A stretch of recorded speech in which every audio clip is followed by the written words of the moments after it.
বাংলাদেশে সব ধরনের যাতায়াত নিষিদ্ধ করেছে আমেরিকান এম্বাসির পক্ষ থেকে এবং আমেরিকার সরকারের পক্ষ থেকে ঘোষণা করা হয়েছে। বাংলাদেশ একটা টেরোরিস্ট কান্ট্রিতে রূপান্তরিত হয়েছে। বাংলাদেশে এই মুহূর্তে মানুষের নিরাপত্তা নেই, ভিজিটরদের নিরাপত্তা নেই। এই দেশে এখন সিভিল ওয়ার চলছে, যুদ্ধ চলছে। এই যুদ্ধের মধ্যে তাদের সকল দেশ থেকে কোনো নাগরিক যাতে এই দেশে ভিজিট করতে না আসে, এটা আমাদের দেশের জন্য অত্যন্ত লজ্জার, অত্যন্ত বেদনার যে আজকের আমার দেশে কোনো মানুষ আসতে পারছে না।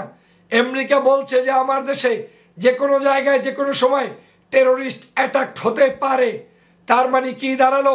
আজকের এই বাংলাদেশের জঙ্গিবাদের মদতদাতা শেখ হাসিনা, আজকের এই বাংলাদেশের অনৈতিকভাবে ছাত্র শিক্ষকদেরকে হত্যাকারী শেখ হাসিনা জায়গায় জায়গায় তারা মানুষকে গুম করছে, খুন করছে, গুলি করছে। সে কারণে আজকের আমেরিকা এই দেশে তাদের নাগরিকদের যাতায়াত নিষিদ্ধ করেছে, তাদেরকে ওয়ার্নিং দিয়েছে, তাদেরকে জানিয়ে দিয়েছে যে এই দেশে গেলে নিরাপদে ফিরতে তুমি নাও পারো, এই দেশে এখন তোমার আসা ঠিক হবে না। অতএব আপনি বুঝুন যে বাংলাদেশের আজকের কঠিন পরিস্থিতি কোথায় গিয়ে দাঁড়িয়েছে। এই দেশের এখন স্বাভাবিক কোনো মানুষের জীবন নেই, এই দেশে কোনো মানুষের বর্তমানে বেঁচে থাকার সুযোগ নেই। প্রত্যেকটি জনপদে আজকের মানুষদেরকে মেরে মেরে গুলি করে করে ড্রেনের পাশে ফেলে দিচ্ছে, রাস্তার পাশে ফেলে দিচ্ছে, ইন্টারনেট বন্ধ করেছে। এগুলোও পর্যন্ত আমেরিকা উল্লেখ করে বলেছে। এখানে এখন কোথাও আমেরিকার তথ্য অনুযায়ী ইন্টারনেট নাই, যাতায়াতে সেফ না, যে কোনো জায়গায় টেরোরিস্টদের আক্রমণ হতে পারে। হোটেল, গ্যাদারিং, রাজনৈতিক সভা সমাবেশ এই সকল জায়গা পূর্ণ ঝুঁকিপূর্ণ। তাই তারা এই ধরনের মন্তব্য করেছেন। আজ এই আমার প্রিয় মাতৃভূমিকে এই ধরনের পরিস্থিতির সৃষ্টি করিয়েছে কে? একমাত্র ফ্যাসিবাদের নেত্রী শেখ হাসিনা।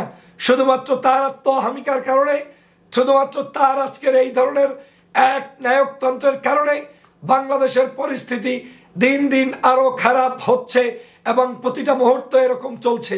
অতএব এরকম একটি পরিস্থিতিতে বাংলার মানুষকে এই যুদ্ধে জয়ী হতে হবে, বাংলাদেশকে স্বাধীন করতে হবে, গণতন্ত্রকে উদ্ধার করতে হবে, ভোটাধিকারকে ফিরিয়ে আনতে হবে। আর এই সব কিছু করতে হলে ফ্যাসিস্ট শেখ হাসিনার হাত থেকে বাংলার মানুষকে সবার আগে মুক্ত হতে হবে। সিদ্ধান্ত আপনার। আপনি কি আমেরিকার মতো তারা যেভাবে তার নাগরিককে সুরক্ষা দিচ্ছে, আপনি আপনার নাগরিক আপনার দেশকে সুরক্ষা দিতে চান কিনা? যদি সেটা চান তাহলে রাজপথে ঝাঁপিয়ে পড়ুন, মানুষকে নিয়ে এগিয়ে আসুন, রাস্তায় আন্দোলন করুন, সকলকে নিয়ে বলুন ফ্যাসিবাদের পতন চাই, শেখ হাসিনার পতন চাই।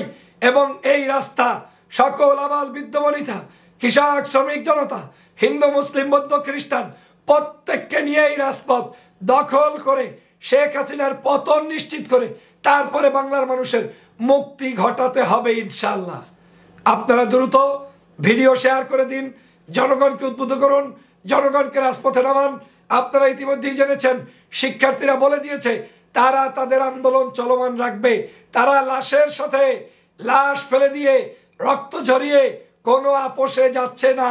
তারা সরকারের কোনো মিথ্যা বানোয়াট রায় মেনে নিচ্ছে না।